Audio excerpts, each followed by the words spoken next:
Front இறக்கம் ப்ளவுஸோட இறக்கம் பார்க்கணும். ஃப்ரண்ட் இறக்கம் பார்க்கறதுக்காக கீழேருந்து மேலே பொதுவா எல்லா சைஸுக்குமே நீங்கள் 2 இன்ச் மார்க் பண்ணிக்கோங்க. கரெக்டாக இருக்கும். ஸோ நான் 2 இன்ச் இங்கே மார்க் பண்ணிக்கிறேன். 3 பக்கமுமே இந்த மாதிரி 2 இன்ச் மார்க் பண்ணிவிட்டு ஸ்கேல் வச்சு ஸ்ட்ரைட்டாக லைன் போட்டுக்கலாம்.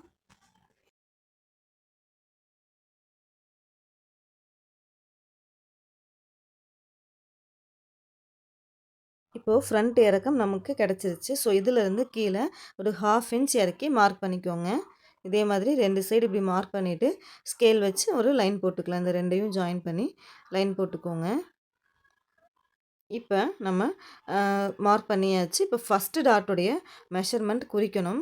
ஸோ இப்போ ஃபஸ்ட்டு டாட் மெஷர்மெண்ட் எப்படி நம்ம குறிக்கிறதுன்னு பார்க்கலாம். இந்த இடத்துல இருந்து 2.5 இன்ச் நீங்கள் பொதுவாக எல்லா சைஸுக்குமே 2.5 இன்ச் காமனான அளவு தான். ஸோ இந்த இடத்துல 2.5 இன்ச் மார்க் பண்ணிக்கலாம். மார்க் பண்ணிவிட்டு இப்போ சென்டர் டாட் நம்ம பிடிக்கிறதுக்கு எவ்வளோ மெஷர்மெண்ட் விடணும்னு பார்க்கலாம்.